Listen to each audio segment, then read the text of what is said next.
allez-y, on vous écoute. Je commencerai tout d'abord mon propos en disant que ce plaidoyer aura pour but, selon moi, d'expliquer l'absurdité de cette théorie. Je commencerai par citer une écrivaine, ou tout du moins une femme écrivain, pour parler correctement la langue française, Simone de Beauvoir, qui en 1949 écrivait « On ne naît pas femme, on le devient ». Elle explique notamment dans son ouvrage comment, selon elle, la civilisation et l'éducation agissent sur nos enfants pour les orienter vers un rôle masculin ou féminin. Je prends pour exemple notamment les catalogues de jouets qui pullulent dans nos magasins, dans nos grandes surfaces aux périodes de Noël. Qu'est-ce que l'on voit? On voit les femmes, les filles jouer avec des bébés. On voit les garçons jouer aux tortues ninja, aux voitures. Selon ces catalogues de jouets, on est une femme, on joue aux poupées, on est un garçon, on joue aux voitures. Le genre est un concept utilisé en sciences sociales pour définir les différences non biologiques entre les hommes et les femmes, à l'opposé du sexe qui, lui, définit les différences anatomiques. Jusque dans les années 70, les chercheurs américains cherchaient à comprendre pourquoi un homme et une femme, à conditions égales dans une entreprise, sont discriminés.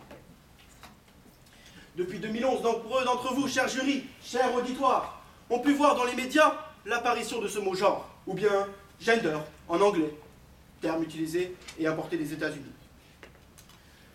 Ce mot genre, comme dans toutes les langues, les mots et le sens ont une importance. Le mot genre peut s'utiliser en art, pour définir une classification typologique, notamment le genre cinématographique, le genre musical. Mais comme je l'ai dit précédemment, ce qui nous intéressera, c'est le genre social, utilisé en sciences sociales pour les différences non biologiques. Il convient donc de s'interroger sur le bien fondé de cette théorie et savoir si notamment le sexe et le genre sont liés, ou bien sont-ils distincts.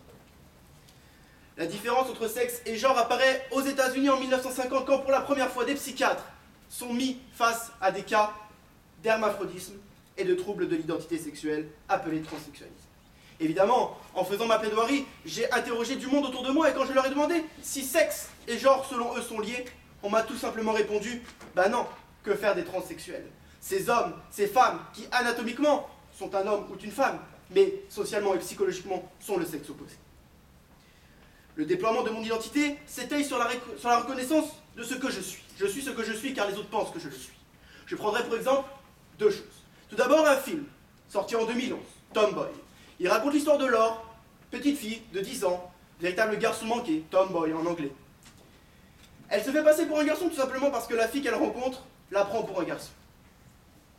Le deuxième exemple, c'est l'exemple des États.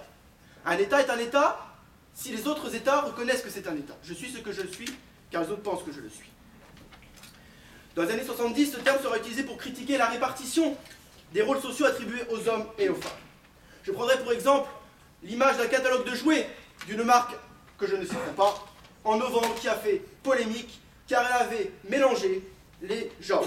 Les garçons jouaient aux poupées et les filles aux voitures.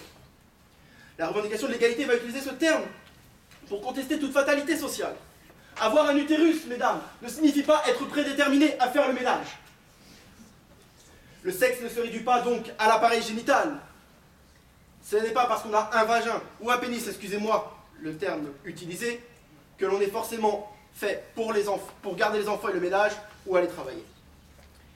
Je conclurai mon propos en citant l'ex-présidente du Parti chrétien-démocrate, la très renommée Christine Boutin, qui nous disait très récemment dans un journal que pour elle, la morphologie de la main de la femme est adaptée à tenir un balai. Que selon elle, c'est comme la voûte plantaire de la femme qui est adaptée pour tenir des escarpins ou leur rétine qui est spécialement conçue pour s'adapter au fuchsia. J'en conclurai en disant, messieurs, comme le disait un camarade du concours d'éloquence hier, oui messieurs, ce n'est pas une honte. Ce n'est pas une honte de s'abaisser et de dire à votre copine ou à votre femme, un jour, oui chérie, je vais me mettre aux tâches ménagères. Et je conclurai en disant que certaines personnes, que l'on peut qualifier de réactionnaires, nous diront, mais si tu fais le ménage, c'est que tu es une fille. Si tu vas travailler, si tu es un garçon. Et que dit-on de vous, membres du jury, vous femmes qui travaillez, qui donnez des cours Êtes-vous des garçons parce que vous travaillez? Non. Alors oui, mesdames, il faut se rebeller, et ce n'est pas parce que vous êtes une femme que vous ne pouvez pas travailler.